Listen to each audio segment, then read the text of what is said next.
보통 설교 아웃라인이 목요일 날 나옵니다. 목요일 날 나와서 이제 교육자들한테 전달을 하는데, 그 설교 타이틀을 보고 그 전사님 중에 한 분이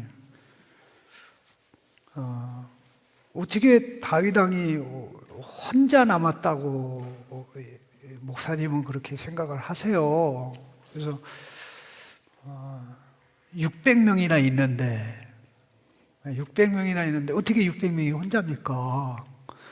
그래서 제가 너무 당황했어요.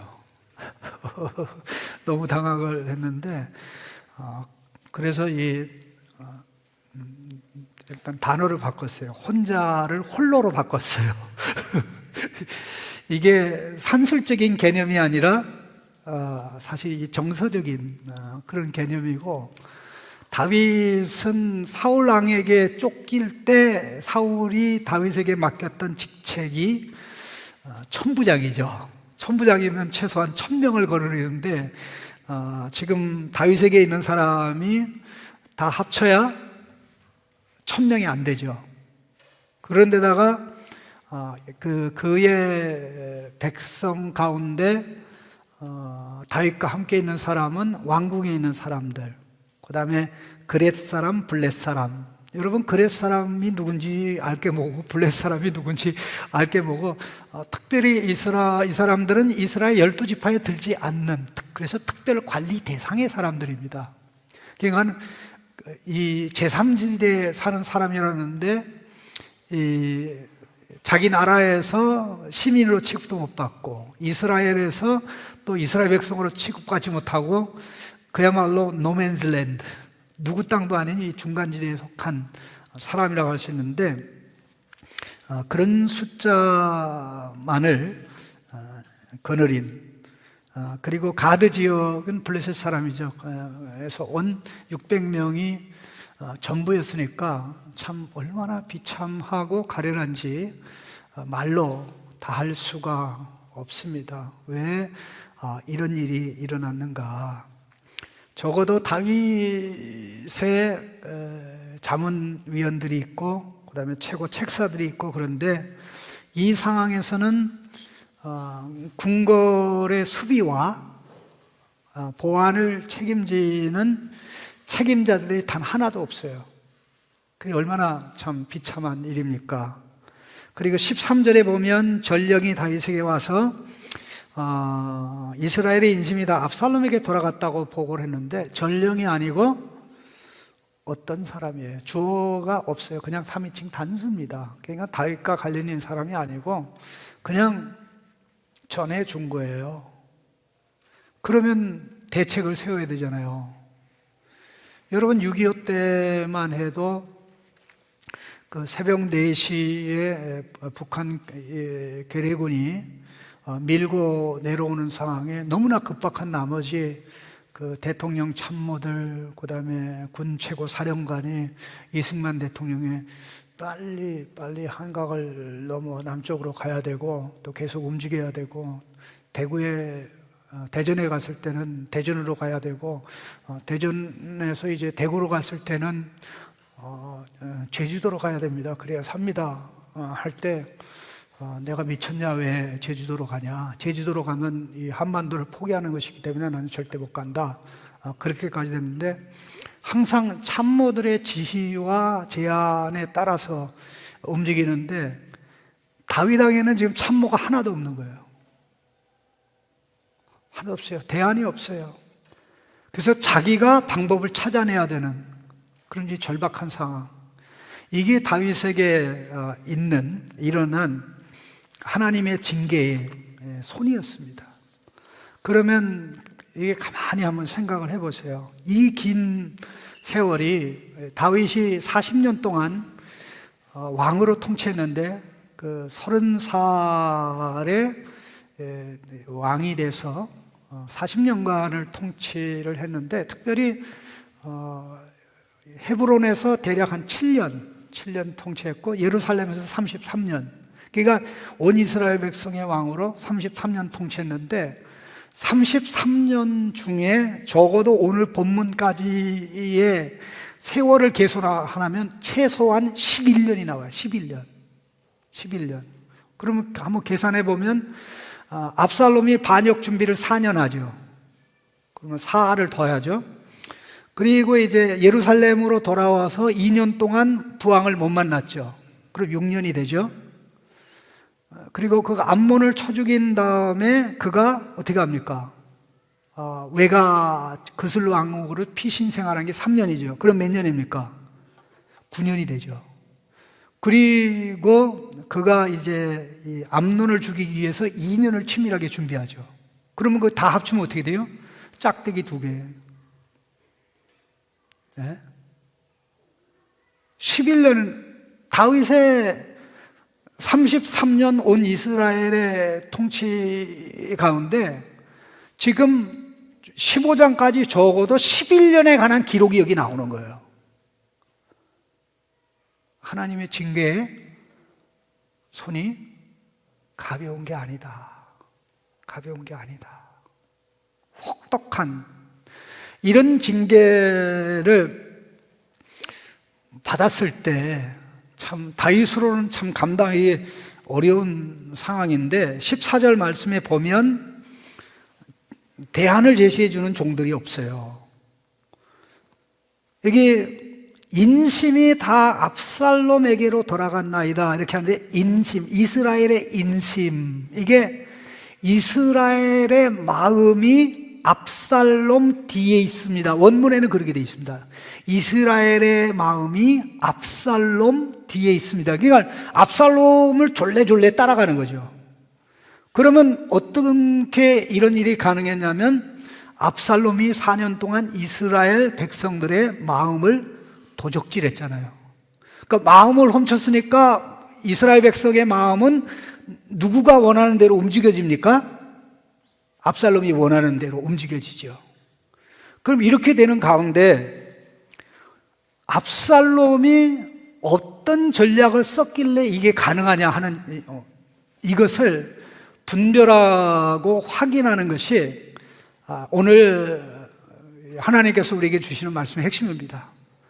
원래는 이 부분을 제끼려고 계속 고민을 하고 이 부분을 건너뛰자 하는데 내 마음에 너무나 부담감이 큰 거예요. 왜냐하면 이 사람들이 압살롬에게 선동돼서 순식간에 4년이라는 세월 동안 그리고 200명의 신하는 그 분위기를 보고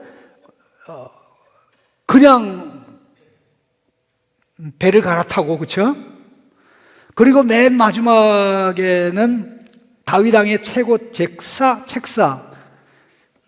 아히도벨이 합류해서 압살롬의 반역은 성공이다, 성공한 거나 마찬가지다라는 상황까지 가게 됐는가, 이것을 정확하게 이해하는 것이 필요하고 오늘 본문에 기록된 대로 인간의 역사가 전개된다는 사실입니다.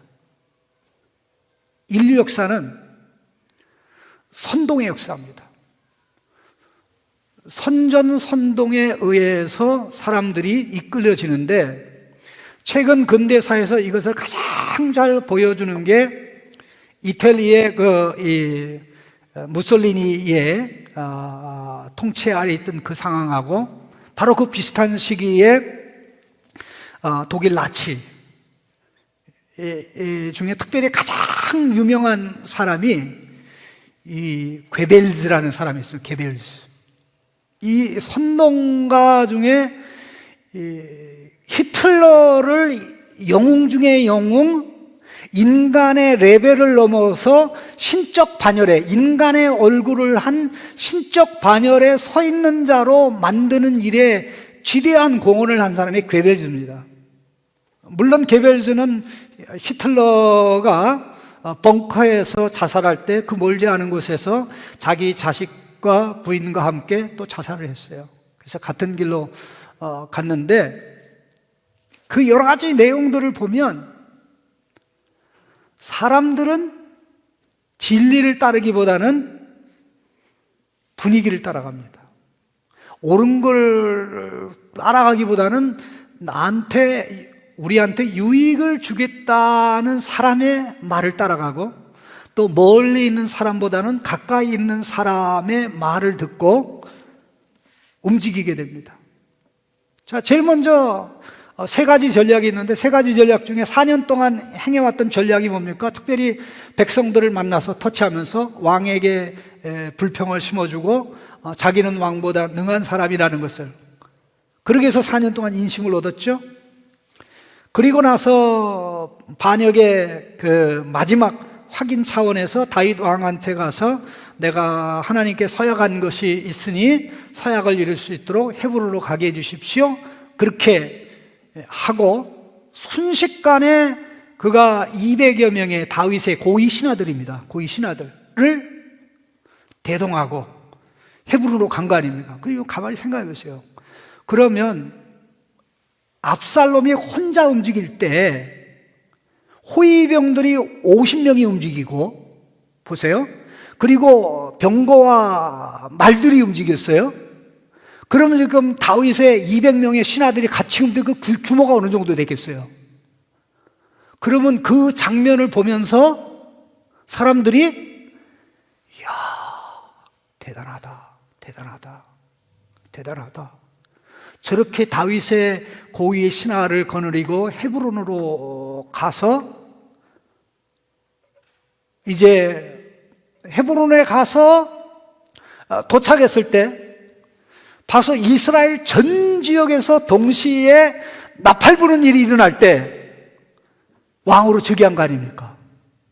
그리고는 제사를 하나님께 드리면서 이제 고아나이다, 압살롬이 왕이 되어 이스라엘을 통치하게 되었습니다.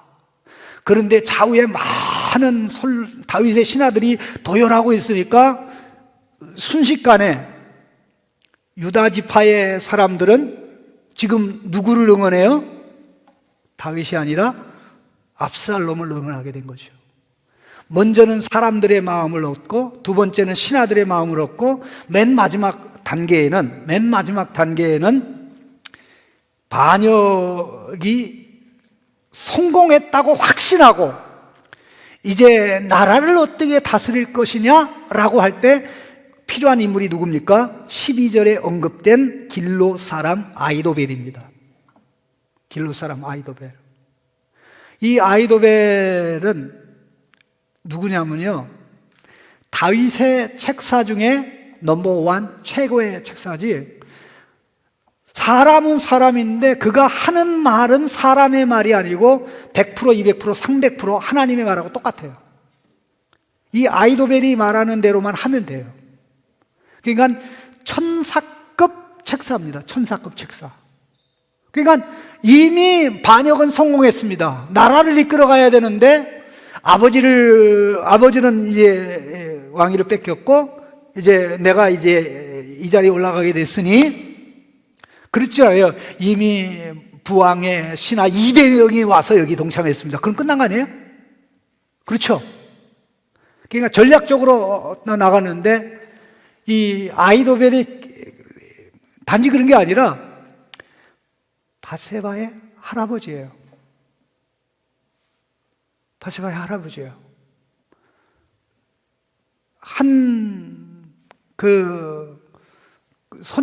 손녀의 가정이 풍지박산이 났잖아요. 개인적인 어떤 보복감 때문에 다윗 왕에게 사실 엿먹이고 싶은 그런 마음이 없다고 할 수는 없죠. 분명한데. 그러기 위해서 이제 성공이 되어졌는데, 이 모든 내용을 보면 모든 게 다 왜곡, 진실 왜곡, 사실 왜곡, 상황 왜곡. 압살롬에게 속고, 그의 선동에 속고, 그의 전략에 속고, 그렇게 다 속어서 한순간에 다 압살롬 편이 됐는데, 압살롬은 아버지의 왕위를 빼앗아서 한 달도 못 가서, 오래 가지 못해서 끝이 났어요. 근데 사람들은 다 압살롬의 편에 섰다는 거죠. 그게 우리에게 알려주는 바가 무엇이냐라는 것입니다. 인류 역사는 사람들이 선동과 분위기에 휩싸여서 속임을 당하는 역사입니다. 속임을 당하는 역사예요. 속이 쉽게 속는 사람들이 있기 때문에 사회의 혼란, 공동체의 혼란, 국가의 혼란이 일어나는 것입니다. 물론 하나님이 이거를 이용해서 다윗을 징계하신 측면도 있습니다. 이 내용을 몇 가지를 좀 살펴보기를 원하는데, 그 중에 첫 번째는 사사기 9장에 나오는 내용입니다. 사사기 9장에 보면 우리가 잘 아는 기드온의 별명이 이제 여룹바벨입니다. 여룹바벨이라고 했는데, 그가 사실 자식을 많이 낳았어요. 근데 어떻게 70명이나 돼요? 자식들을 낳았는데. 자기 왕이 안 된다고 그러면서 또 은근슬쩍 왕이 되기까지 했어요. 그 역할을 했는데, 그 첩이 난 아들이 이제 세겜 출신인데, 그 친구가 굉장히 똑똑했어요. 이름이 뭐냐면 아비멜렉이야. 아비멜렉. 그러니까는 아비가 한국말이나 이 히브리 말이나 똑같아. 아비가 뭐예요? 아버지. 아버지. 그러니까 히브리 말로 이게 나의 아버지라는 뜻입니다. 아비멜렉. 나의 아버지는 왕이야. 나의 아버지는 왕이야. 근데 이 친구가 한을 품고 있다가, 그러면 첩의 자식이니까, 아버지 죽을 무렵에 죽자, 내가 왕이 돼야 되겠다. 그렇게 해서 세겜의 자기 가족들 있잖아요. 가족들을 가서 다 설득을 해요. 우리가 혈통인데, 같은 피가 있는데, 내가 이렇게 원통함과 분통함 당한 거 있지 않았냐. 그러니까 내가 이참에 왕이 돼야 됐으니까 가족들이 하나 돼서 세겜 사람들을 다 설득해 달라고. 그래서 내가 여기서 왕이 되면 제일 먼저 세겜 사람이 복을 받는 거 아니냐, 세겜이 수도가 되는 거 아니냐. 이렇게 하니까 혈통, 혈연지연, 지역주의에 그 말하니까 사람들이 확 해가지고 아예 아비멜렉이 왕의 자리를 견고하게 얻는 것을 확고하고자 기드온, 여룹바벨의 아들 70명을 이 돌 위에 패서 죽이다시피 했어요. 잔인한. 그 중에 유일하게 살아남은 아들이 하나 있었습니다만은, 자, 그래 행복했습니까? 불행해지죠. 몇 년 못 가서 3년 만에 세겜의 모든 시민들에게 불행이 오고, 그다음 아비멜렉에게 불행이 왔습니다. 자, 그게 전부입니까? 그 사사시대 때 사사기 19장, 20장, 21장에는 한 사람이 모든 문제를 일으켜요. 근데 한 사람이 이 움직이는 대로 이스라엘의 11지파가 움직이는 거 있죠. 네? 허무해요. 그 사람은 이제 유다 베들레헴 출신인데 레위인입니다.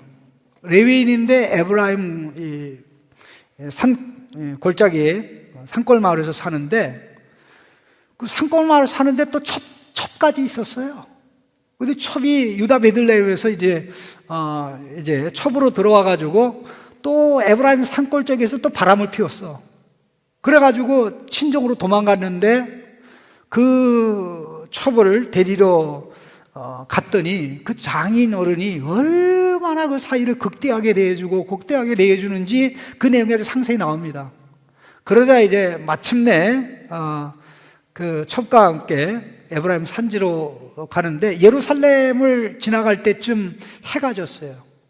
그 당시에는 예루살렘은 여부수 족속이 살았습니다. 여부수 족속이.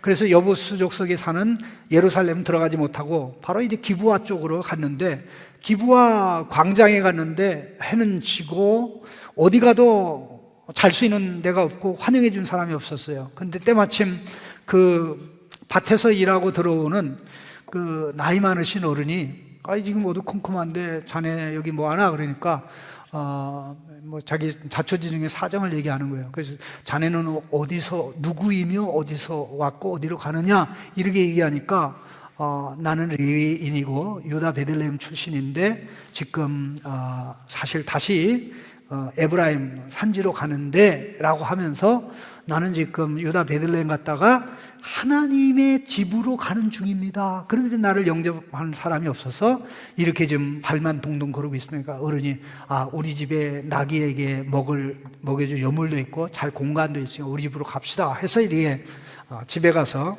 저녁을 맛있게 먹고 있는데 거기는 베냐민 지파의 땅입니다.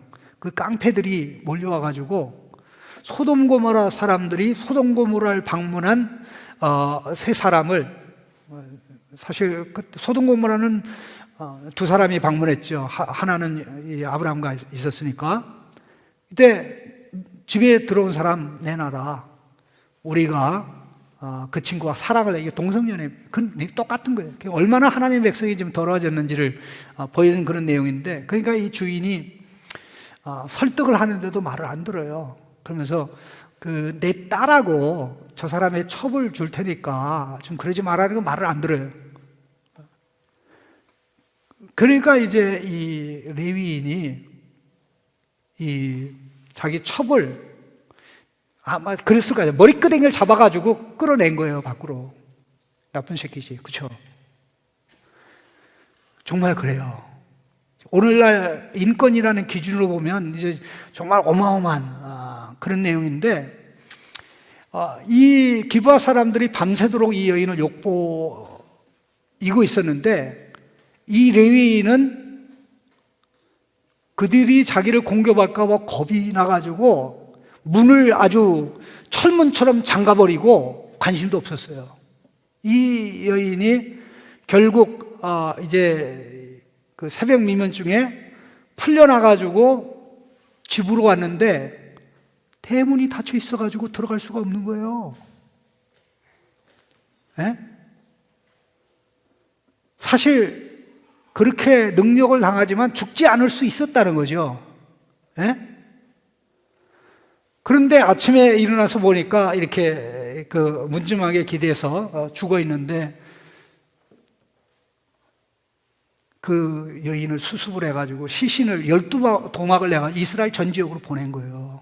이런 일이 벌어졌는데 여러분들 가만히 있을 겁니까? 하니까 온 사람들이 11지파가 벌떼처럼 일어나서 모인 겁니다.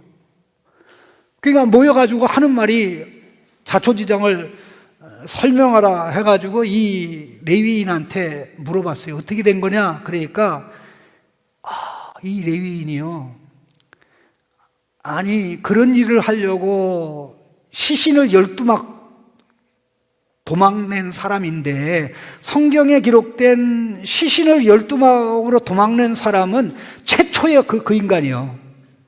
네. 그런데 내가 이렇게 왔는데 저 사람들이, 이 기브아 사람들이 나를 죽이려고 했습니다. 죽이려고 했다고. 죽이려고 한 적이 없어요. 죽이려고 하다가 결국 이 여자를 욕보여서 이 여자가 죽었습니다. 와, 이 어떤 일이 일어났는지를 다 빼고 이게 몇 가지 줄기만 해서 나머지 빈 공간은 듣는 사람이 채워놓도록 하면 어떻게 됩니까? 저놈들 나쁜 놈이야. 저 기부한 놈 때려 죽일 놈들이네. 이렇게 되게 해가지고 결국 베냐민 지파가 하나님의 12지파에서 사라질 상황까지 도달하게 된 게 19장부터 21장까지 내용이에요. 근데 사람들은 단 하나도 그 사람의 말이 잘못됐다고 인식하지 못해요. 이렇게 사람이 선동됩니다. 무서워요. 정치인들은 그걸 너무나 잘해요. 사람은 쉽게 선동된다는 거. 그래서 언론을 장악하고 미디어를 장악하고 연예인들을 장악하고라면 백성들은 언제든지 우리가 원하는 대로 움직인다는 생각이, 머리 RPM이 빨리 돌아가는 정치인들에게 있다는 사실을 여러분 절대 잊어버리면 안 돼요. 그들이 들려주는 게 다 사실이겠거니 하고 받아들이면 그냥 속는 겁니다. 그냥 속는 겁니다. 그러면 왜 구약시대 사람들만 미개해서 이런 일이 있었냐? 아니에요. 먼 훗날에, 먼 훗날에 신약시대에도 이런 일이 비일비재합니다. 예수님이 어떻게 십자가에 못 박혀 죽임을 당하게 됐습니까? 그 종교 지도자들의 권세만으로 되질 않아요. 그들의 음모만으로 되질 않아요. 사실 이 종교 지도자들, 이 제사장들과 그 지도자들이 결탁해가지고 예수님을 적극적으로 지지하는 사람들을 다 선동했어요. 그들에게 뭐라고 얘기했는가 하니, 하나님의 아들도 아닌데 하나님의 아들이라 그랬다. 그러니까 저건 신성모독의 말을 했다. 그 이야기를 하니까 사람들이 그러네 죽여야 되네 해가지고 빌라도 앞에 저를 십자가에 못 박아라, 저를 십자가에 못 박아라, 십자가에 못 박아라, 그렇게 됐던 거예요. 그런데 너무나 안타까운 것은 그렇게 외쳤던 사람들이 예루살렘 사람보다 갈릴리 사람들이 더 많은데, 갈릴리 사람 중에는 3년 동안 도시락 싸고서 예수님을 쫓아다닌 사람들이 다수가 있었어요. 아니, 그렇게 열심히 따라다녔는데 그 순간에 그렇게 선동에 휩쓸려서 예수님을 십자가에 내어주는 일에, 그러면서 그것도 잘 안 통하니까 명절에 제수 하나 내어주는 관례가 있으니까 종교 지도자들이 그래요. 바라바를 내달라고 해요. 예수는 죽이고 바라바를 내주라. 그래서 예수님이 십자가에 못 박히셨는데, 물론 하나님이 이런 모든 것을 다 이용하셔서 당신의 뜻을 이룹니다. 하나님의 계획을 이래요. 그러니까 우리가 소망이 있는 것인데요. 자, 이게 전부입니까? 스데반이 어떻게 죽었습니까? 스데반이 어떻게 죽었습니까? 스데반을 사내들인 재판정 앞에 세우는 일에 결정적인 역할을 한 인물이 청년 사울입니다. 스데반 정말 똑똑했습니다. 지혜가 대단했습니다. 언변을 당해낼 사람이 없습니다. 그런데 이 사도행전 7장에 기록된 스데반의 연설을 보면 정말 탁월하다. 몇천 전의 역사를 꿰뚫고 있는 그 모습이 너무나 놀라울 정도로. 그래서 제가 사도행전 주석책을 쓰면서 가장 많이 힘들었던 부분 중에 하나가 사도행전 7장입니다. 제가 한 1000페이지 정도 되는 그 사도행전 주석책에 스데반의 그 연설을 분석한 부분만 분량이 한 40페이지 이상이 넘어요. 그때 스데반이 대단하다. 그런데 그 스데반을 감당하지 못한 인물이 청년 사울입니다. 그러니까 청년 사울이 시장 잡배, 깡패들을 돈을 주고 매수해가지고 스데반을 사내들인 법정에 세우는데, 이 사람 공경하는 방법이 간단해요. 유대인을 법정에 세우는 딱 세 단어만 하는, 모세, 율법, 성전, 요 세 단어. 성전에 대해서 부정적인 얘기했다, 모세에 대해서 부정적인 얘기했다, 율법에 대해서 부정적인 얘기했다. 이건 다 죽게 해서. 그러니까 난리가 나. 지도자들이, 백성들이 모여가지고 결국 스데반을 사내들인 법정에 세운 겁니다. 결국 어떻게 됩니까? 각본대로 증거가 있는 것도 아니고 또 그렇게 한 것도 아닌데 결국 사형 언도를 받죠. 어떻게? 돌에 맞아 죽는 것으로. 이게 다 뭐에 의한 겁니까? 선동과 조작에 의한 겁니다. 선동과 조작이 이렇게 무섭습니다. 사람들은 누가 앞에서 완장 차고 얘기하면 그게 옳다고 봐요. 그게 바르다고 따라가요. 그게 전부입니까? 사도 바울이 예수님 믿고 평생 선교 사역을 그렇게 했는데 에베소에서 3년간 사역을 했습니다. 사도행전 19장에 나옵니다. 근데 사도행전 19장의 기록을 보면 3년 동안 에베소에서 사역하는 동안 엄청난 역사가 일어납니다. 에베소를 중심으로 해서 그 위성 도시들이 있는데 인구가 한 50만이 돼요. 물론 서초구만 해도 한 30만이니까 뭐 비교가 안 되지만 어쨌든 옛날에 그 위성도에 가서 50만이 이건 어마어마한 건데 이 사람들이 하나님의 말씀을 다 들을 정도인데 이 에베소는 아데미 신의 여신의 도시입니다. 아데미 여신이 에베소 사람의 전부입니다.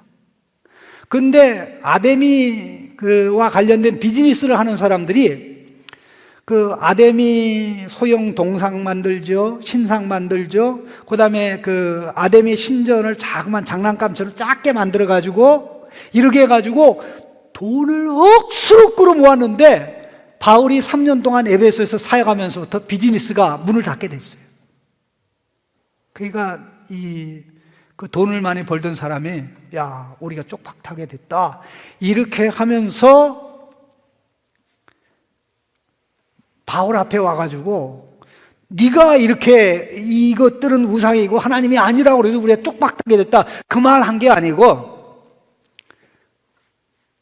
그들이 망하게 된 것은 일체 얘기 안 하고 바울의 일행이 아데미 신을 모독하는 발언을 했다는 취지 혹은 아데미 신전을 도둑질했다는 그런 취지의 말을 하니까 이게 순식간에 퍼져나가면서 그 에베소 극장에 시어터 거기 한 2만 명 정도는 좋게 들어갑니다.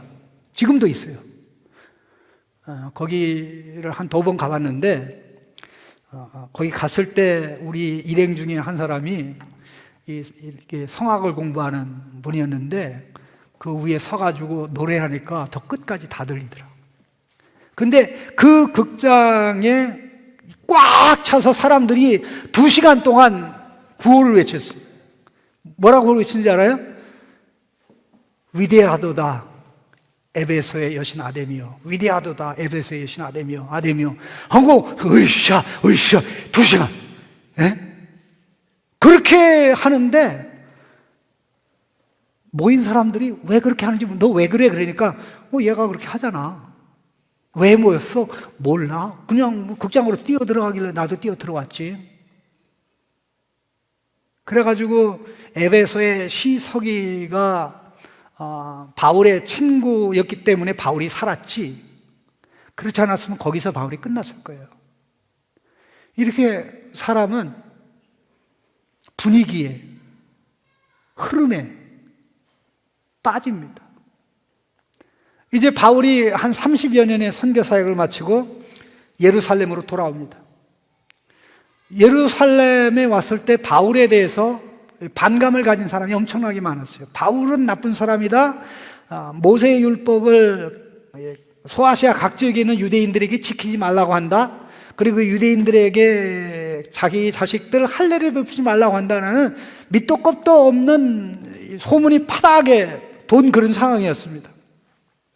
그런 상황에 바울이 예루살렘 성전을 방문했는데 시내에서 바울이 이방인과 있는 것을 본 어떤 사람이 바울을 성전 뜰에서 보는 순간 이 사람이 성전 거룩한 곳에 이방인을 데리고 왔다 하고 외치니까 삽시간에 사람들이 몰려서 바울을 잡고 어떤 사람은 멱살 잡고 어떤 사람은 때리고 하고 그 순간에 의도 터져 죽게 생겼는데 그 성전 경비라고 있는 로마 병사들이 와서 그거 살아났거든요. 선동. 이렇게 사람은 선동됩니다. 옳아서 하는 게 아니에요. 바른 일이라 하는 게 아닙니다. 여기로부터 자유를 얻을 수 있는, 또 자유롭다고 얘기할 수 있는 사람은 없습니다. 이게 사단의 역사입니다. 이 선동이 언제 끝나냐면요, 예수님 재림 때 끝납니다. 여러분 계시록에 보면 계시록 19장이 나오고 또 20장 말씀이 이렇게 등장하는데 사단이 풀려나요. 사단이 풀려나자마자 이 곡과 마곡, 전 세계에 하나님의 백성을 대적하는 사랑을 규합을 해요. 우리가 싸워서 저들을 제거하자. 그런데 이 사단이 전 세계에서 나라와 백성들을, 왕들을 동원하는데 순식간에 하나님 백성 멸망시키려고 다 집결되는 거 있죠. 근데 전쟁 했게요, 못 했게요? 전쟁 하려고 그러다가 예수님이 오셔가지고 끝장냈어요.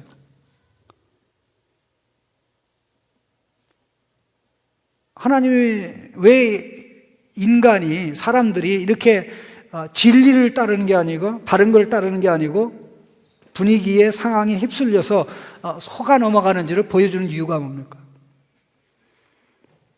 하나님의 말씀을 배척한 사람은 속을 수밖에 없습니다.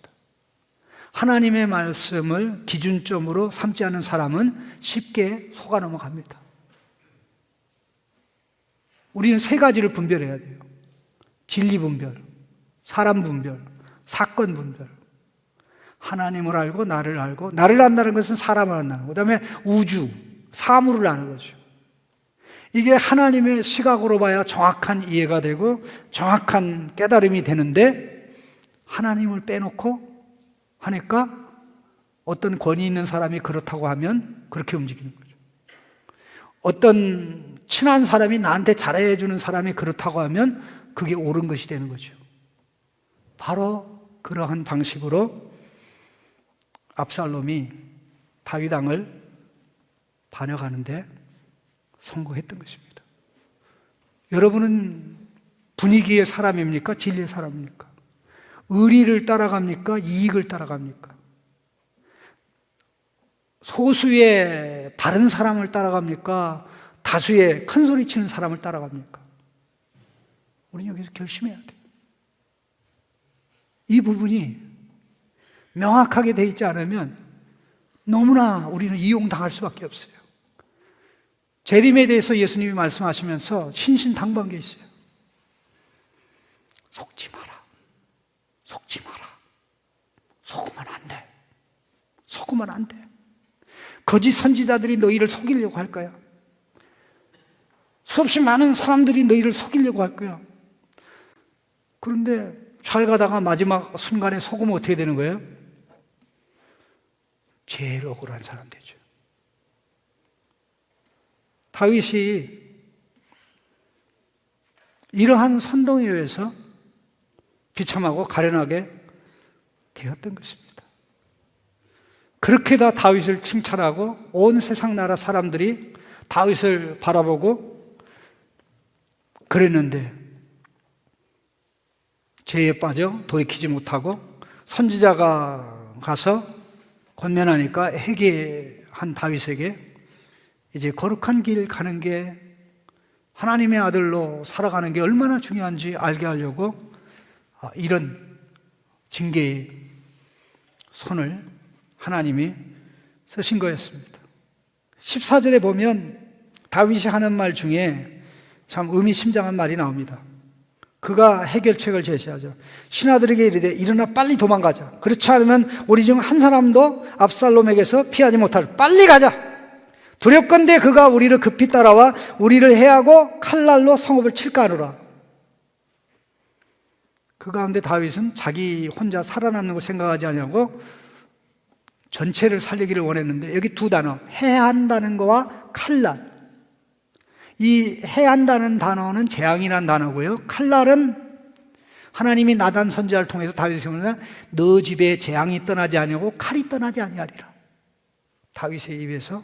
그러니까 다윗은 이 사건을 보면서 하나님이 나단 선지자를 통해서 말씀하신 대로, 선언한 대로 징계를 하는구나. 그런데 지금까지 징계 중에 이게 가장 큰 메가톤급 징계잖아요. 메가톤급 징계잖아요. 이런 가운데 자기 편에 선 사람이 없어요. 있어도 도움이 안 돼. 왜? 이제 다윗이 다 챙겨야 되는 상황이에요. 이때 다윗이 강하게 붙잡았던 게 뭔지 아세요?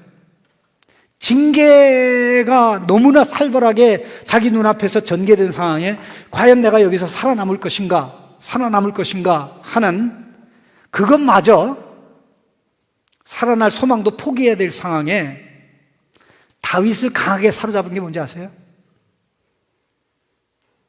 하나님께서 다윗과 언약을 맺을 때 하신 말씀입니다. 그게 뭐냐면 그가 죄를 범하면 사람의 채찍과 인생의 회초리로 징계하려니와, 지금 징계받고 있잖아요. 그 다음이 중요해요. 그렇지만 내가 사울에게서 은총을 거둔 것처럼 은총을 거두지 않을 거야. 은총을 거두지 않을 거야. 징계하지만 은총 거두지 않아. 징계하지만 은혜 거두지 않아. 징계하지만. 다윗이 사실 그것을 잡고 그냥 주저하지 않고 자기가 이제 사울에게 쫓기던 그 상황으로 돌아가서 하나하나 주도적으로 문제를 해결해 나가면서 배운 게 하나 있습니다. 나를 지키고 보호하고 이끌어주는 것은 사람의 숫자도 아니고 인기도 아니고 하나님밖에 없다. 하나님밖에 없다. 오늘 이 상황의 피크는 오늘 본문이 피크가 아니고요, 다음 주에 설교가 피크입니다. 다음 주 설교. 왜냐하면 그 다윗이 하는 조치, 결정, 이 모든 게 징계 감옥을 수강 시작한 지 한 11년쯤 됐는데 다윗의 징계 감옥 점수가 이 정도면 올백이다. 올백이다. A 뿔뿔뿔뿔 산뿔. A 뿔이 하나가 있고 둘이 있고 셋이 있는데 그야말로 트리플 A에 해당되는 그런 언행, 그런 말, 그런 결정, 이걸 딱 보면서 야! 징계를 받을 때는 고통스럽지만 그 결과는 찬란하게 빛나는구나. 사랑하는 우리 지체 여러분, 우리가 진리에 이끌림을 받든 사람들의 똑똑한 몇 사람에게 선동되어 간다고 할지라도 하나님의 뜻은 이루어집니다. 하나님의 계획은 이루어져요. 그런데 역사의 기록은 줏대 없이 몇 사람의 선동에 자기의 영혼을 판 사람으로 기억이 되는 겁니다. 단지 그거로 기억되면 그래도 재기의 기회가 있죠. 선동에 이끌려서 예수님을 배척하고 사탄이 운명에 빠지는 이런 일이 있게 된다면 참으로 안타까운 일이죠. 진리 분별, 사람 분별, 사건 분별. 우리는 이걸 해석이라는 말로 바꾸기도 합니다.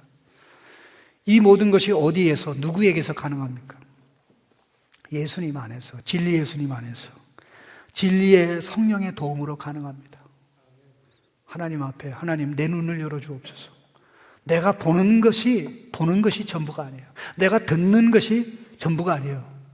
선택적으로 나를 조종하기 위해서 어떤 부분만 들리게 하는 역할을 하는 세력이 있어요. 어떤 부분만 반복적으로 보여주는 세력이 있어요. 그 세력이 악의 세력이면 100이면 100, 1000이면 1000 넘어갑니다. 진리의 성 안에서, 진리의 성령 예수 그리스도 안에서만 우리가 보호를 받고 인도받고 영원한 진리의 성, 의의 성, 새하늘과 새 땅으로 가는 하나님의 백성의 은혜가, 복이 여러분 모두에게, 저에게 있기를 예수님의 이름으로 축복합니다. 같이 기도하겠습니다.